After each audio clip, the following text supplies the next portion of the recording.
મહેસાણા જિલ્લા પ્રભારી મંત્રી અને રાજ્ય કક્ષાના વન પર્યાવરણ અને ક્લાઇમેટ ચેન્જ મંત્રી પ્રવીણ માળીએ મહેસાણા કમલમ ખાતે પ્રેસ કોન્ફરન્સ યોજી, જેમાં મહેસાણાના સાંસદ હરિભાઈ પટેલ, મહેસાણા જિલ્લા ભાજપ અધ્યક્ષ ગિરીશ રાજકોર, મહેસાણાના ધારાસભ્ય મુકેશ પટેલ, બહુચરાજીના ધારાસભ્ય સુખાજી ઠાકોર, મહેસાણા જિલ્લા પંચાયતના પ્રમુખ તૃષાબેન પટેલ વગેરે પણ હાજર રહ્યા હતા. સરદાર વલ્લભભાઈ પટેલ સાહેબની 150મી જન્મજયંતિ નિમિત્તે પૂરા ભારત દેશમાં સરદાર યુનિટી માર્ચ યોજાવા જઈ રહી છે, ત્યારે મહેસાણા જિલ્લામાં 7 વિધાનસભામાં યોજાવા જઈ રહી છે. ત્યારે તમામ 7 વિધાનસભાના ધારાસભ્યો 10 કિલોમીટર પદયાત્રામાં જોડાવાના છે અને આ માર્ચમાં મહેસાણા જિલ્લાના સાંસદ, ધારાસભ્યો, જિલ્લા પંચાયતના પ્રમુખ, હોદ્દેદારો, કાર્યકરો આ માર્ચમાં જોડાવાના છે. જેમ ભવ્યાતિભવ્ય માર્ચ દ્વારા સરદાર વલ્લભભાઈ પટેલે જે દેશ માટે કામ કર્યું છે તે આવનારી પેઢી જાણી શકે એ નિમિત્તે આ માર્ચ જોડાવાની છે. એકતાના પ્રતીક રૂપે સરદાર પટેલ સાહેબને યાદ કરવા આ માર્ચ યોજાવા જઈ રહી છે અને એકતાના રૂટ પર 500થી વધુ સ્મૃતિવન બનાવવાનું આયોજન આજના તબક્કે કરવામાં આવ્યું છે. પ્રથમવાર મહેસાણાની મુલાકાતે આવેલ પ્રભારી મંત્રીએ જણાવ્યું હતું કે પ્રભારી મંત્રી તરીકે આજે મહેસાણા જિલ્લાનો પ્રથમ પ્રવાસ થયો છે. અગાઉ પણ આ વિસ્તારમાં સારું કામ થયું છે. મહેસાણા જિલ્લા સંગઠન હોદ્દેદાર, જિલ્લા વહીવટી તંત્ર સાથે મળી મહેસાણા જિલ્લાની 2047 સુધી વિકસિત મહેસાણા થાય એ દિશામાં આગળ વધીશું. વધુમાં મંત્રીએ ખેડૂતોને થયેલ પાક નુકસાન વળતર બાબતે જણાવ્યું હતું કે આ બાબતે રાજ્યના મુખ્યમંત્રી સંવેદનશીલ છે અને સર્વે ઝડપથી કરી ખેડૂતોના પડખે ઊભો રહેવાનો નિર્ણય કર્યો છે. વડાપ્રધાન નરેન્દ્ર મોદી પણ આ મુદ્દે ખેડૂતો સાથે જ છે અને આવનારા સમયમાં પણ ખેડૂતોને યોગ્ય વળતર ચૂકવવામાં આવનાર છે. MG લાઈવ ન્યૂઝ, ચેતન પટેલ, મહેસાણા.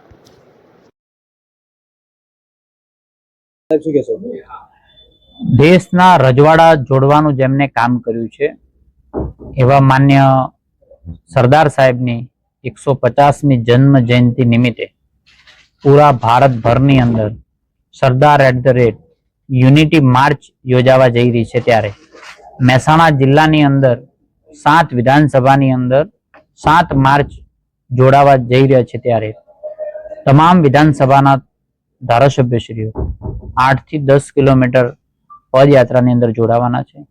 એની સાથે સૌ નાગરિકો આની અંદર જોડાવાના છે.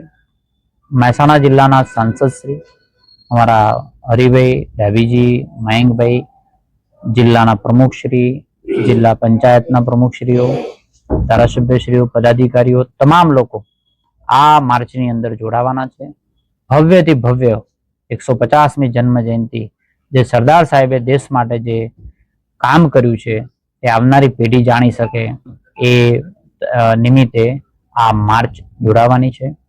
એકતાના પ્રતીક રૂપી સરદાર સાહેબને યાદ રહે તે માટે એ જ રૂટ ઉપર કે અન્ય જગ્યા ઉપર 500થી વધુ એ રૂટ ઉપર સ્મૃતિવન સરદાર સાહેબનું બને તેવું આયોજન આજના તબક્કે કરવામાં આવ્યું છે.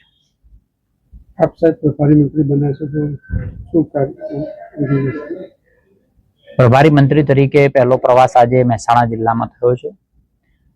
અગાઉ પણ ખૂબ કામ આ વિસ્તારની અંદર થયું છે.